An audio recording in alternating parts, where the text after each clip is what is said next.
ಕಳೆದ 10 ವರ್ಷದಲ್ಲೇ 6ನೇ ಬಾರಿಗೆ ಕಾವೇರಿ ಮಾತೆಗೆ ಬಾಗಿನ ಅರ್ಪಿಸುವಂತಹ ಸೌಭಾಗ್ಯವಾದಂತಹ ದಿನಕ್ಕೆ ನಾವೆಲ್ಲ ಇವತ್ತು ಕಾಲಿಟ್ಟಿದ್ದೀವಿ. ಇನ್ನೇನು ಕ್ಷಣಗಣನೆ ಶುರುವಾಗಿದೆ. ಕೆಆರ್ಎಸ್ ಡ್ಯಾಮ್ ಸಂಪೂರ್ಣವಾಗಿ ಭರ್ತಿಯಾಗಿದೆ. 3ನೇ ಬಾರಿಗೆ ಬಾಗಿನವನ್ನ ಸಮರ್ಪಿಸ್ತಾ ಇದ್ದಾರೆ ಸಿದ್ದರಾಮಯ್ಯ ಅವರು. ಬೆಳಗ್ಗೆ 11 ಗಂಟೆಗೆ ಅಭಿಜಿನ್ ಮುಹೂರ್ತದಲ್ಲಿ ಬಾಗಿನ ಸಮರ್ಪಣೆಗೆ ಬೇಕಾದಂತಹ ಎಲ್ಲ ಸಿದ್ಧತೆಗಳನ್ನು ಈಗಾಗಲೇ ಮಾಡಿಕೊಳ್ಳಲಾಗಿದೆ. ಮಧುವಣಗಿತ್ತಿಯಂತೆ ಸಿಂಗಾರಗೊಂಡಿದೆ ಕೆಆರ್ಎಸ್ನ ಜಲಾಶಯ. ಇಷ್ಟು ಮಾತ್ರ ಅಲ್ಲ, ಕಾವೇರಿ ಕೊಳ್ಳದ ಮತ್ತೊಂದು ಪ್ರಮುಖ ಜಲಾಶಯ ಆಗಿರುವಂತಹ ಕಬಿನಿ ಜಲಾಶಯದಲ್ಲೂ ಕೂಡ ಇವತ್ತೇ ಬಾಗಿನವನ್ನ ಸಮರ್ಪಣೆ ಮಾಡಲಾಗುತ್ತೆ. ಕನ್ನಡ ಧ್ವಜಗಳು ಯಾವ ರೀತಿ ರಾರಾಜಿಸ್ತಾ ಇದೆ ಅನ್ನೋದನ್ನ ಕೂಡ ನೀವು ನೋಡ್ತಾ ಇದ್ದೀರಾ. ಹಾಗೆ ಬಾಗಿನದ ಸಾಮಗ್ರಿಗಳನ್ನ ಕೂಡ ಅಲ್ಲಿ ತರಲಾಗಿದೆ. ಇನ್ನು ಸ್ವಲ್ಪ ಹೊತ್ತಲ್ಲಿ ಮುಖ್ಯಮಂತ್ರಿ ತಮ್ಮ ಸಹೋದ್ಯೋಗಿಗಳ ಜೊತೆಗೆ ಬಂದು ಅಲ್ಲಿ ಬಾಗಿನವನ್ನ ಸಮರ್ಪಿಸ್ತಾರೆ. 2013 ಹಾಗೂ 2014ರಲ್ಲಿ ಮುಖ್ಯಮಂತ್ರಿಗಳು ಬಾಗಿನವನ್ನ ತಮ್ಮ ಅಧಿಕಾರದ ಅವಧಿಯಲ್ಲಿ ಸಮರ್ಪಿಸಿದ್ರು. ಅದಾದ ನಂತರ 3 ವರ್ಷ ಅವ್ರ ಕೈಯಲ್ಲಿ ಆಗಿರಲಿಲ್ಲ.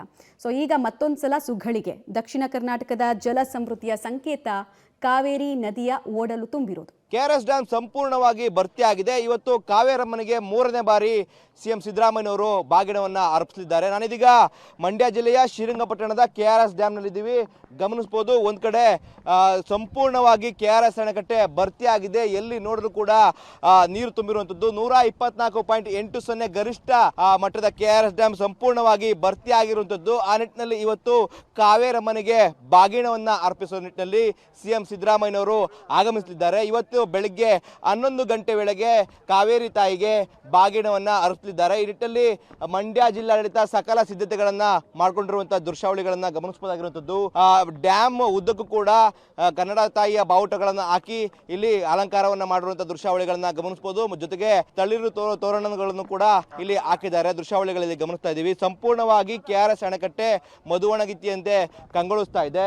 ಇನ್ನೊಂದು ಕಡೆ ಅಲ್ಲಲ್ಲಿ ಕೂಡ ಒಂದು ಹೂವಿನಿಂದಲೂ ಕೂಡ ಅಲಂಕಾರ ಮಾಡಿದ್ದಾರೆ. ಜೊತೆಗೆ ಡ್ಯಾಮ್ನ ಕೆಳಭಾಗವೂ ಕೂಡ ಕಾವೇರಿ ತಾಯಿಯ ಪ್ರತಿಮೆಗೆ ಕೂಡ ಹೂವಿನಿಂದ ಅಲಂಕಾರ ಮಾಡಿರುವಂಥದ್ದು. ಆ ನಿಟ್ಟಿನಲ್ಲಿ ಸಂಪೂರ್ಣವಾಗಿ ಕೆಆರ್ಎಸ್ ಜಲಾಶಯ ಮಧುವಣಗಿತ್ತಿಯಂತೆ ಕಂಗೊಳಿಸ್ತಾ ಇರುವಂಥದ್ದು. ಪ್ರತಿ ಬಾರಿಯೂ ಕೂಡ ಕೆಆರ್ಎಸ್ ಜಲಾಶಯ ಭರ್ತಿಯಾದಂತಹ ವೇಳೆಯಲ್ಲಿ ಏನು ಬಾಗಿನ ಅರ್ಪಿಸುವಂಥದ್ದು ವಾಡಿಕೆ ಆಗಿದೆ. ಆ ನಿಟ್ಟಿನಲ್ಲಿ ಈ ಬಾರಿಯೂ ಸಹ ಸಂಪೂರ್ಣವಾಗಿ ಕೆಆರ್ಎಸ್ ಜಲಾಶಯ ಭರ್ತಿಯಾಗಿದೆ. ಆ ನಿಟ್ಟಿನಲ್ಲಿ ಬಾಗಿನ ಅರ್ಪಿಸುವ ನಿಟ್ಟಿನಲ್ಲಿ ಸಿದ್ದರಾಮಯ್ಯನವರು ಬರ್ತಾ ಇರುವಂಥದ್ದು.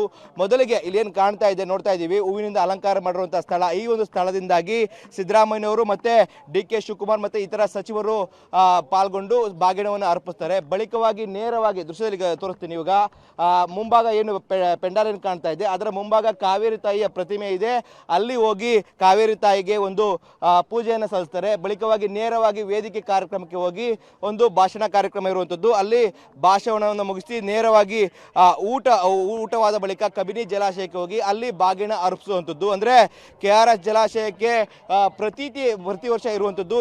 ಯಾಕೆ ಅಂತಂದ್ರೆ ಹೆಣ್ಣು ಮಕ್ಕಳಿಗೆ ಗೌರಿ ಹಬ್ಬದಲ್ಲಿ ಹೇಗೆ ಬಾಗಿನವನ್ನು ಕೊಟ್ಟು ಗೌರವಿಸಿ ಆಶೀರ್ವಾದ ಮಾಡ್ತಾರೆ, ಅದೇ ರೀತಿಯಾಗಿ ಕಾವೇರಮ್ಮನಿಗೆ ಬಾಗಿನ ಅರ್ಪಿಸಿ ಕೃತಜ್ಞತೆ ಸಲ್ಲಿಸೋದು ಒಂದು ವಿಚಾರ. ಆದರೆ ಇನ್ನೊಂದು ಕಡೆ ಬಾಗಿನ ಸಲ್ಲಿಸುವ ಮೂಲಕವಾಗಿ ಕಾವೇರಮ್ಮ ಏನು ಈ ಭಾಗದ ರೈತರು ಮತ್ತೆ ಜನರನ್ನ ಕಾಪಾಡಬೇಕು, ಸುಭಿಕ್ಷವಾಗಿ ಇರುವಂತೆ ನೋಡ್ಕೋಬೇಕು, ಯಾವುದೇ ರೀತಿಯಂತ ಪ್ರವಾಹದಿಂದ ಯಾವುದೇ ರೀತಿಯಂತ ಹಾನಿಗಳಾಗಬಾರ್ದು ಅನ್ನೋ ನಿಟ್ಟಿನಲ್ಲಿ ಬಾಗಿನವನ್ನು ಸಲ್ಲಿಸಿ ಪೂಜೆನ ಸಲ್ಲಿಸ್ತಾರೆ. ಅದೇ ನಿಟ್ಟಿನಲ್ಲಿ ಇವತ್ತು 11 ಗಂಟೆಗೆ ಸಿದ್ದರಾಮಯ್ಯನವರು ಮತ್ತೆ ಸಚಿವ ಸಂಪುಟದ ಇತರ ಸಚಿವರು ಕೂಡ ಬಾಗಿನ ಅರ್ಪಿಸಿ ಕಾವೇರಮ್ಮನಿಗೆ ಒಂದು ಗೌರವವನ್ನು ಸೂಚಿಸ್ತಾರೆ. ಕ್ಯಾಮರಾ ಪರ್ಸನ್ ವಿನೋದ್ ಜೊತೆ Rohit Devarahalli, public TV, KRS dam.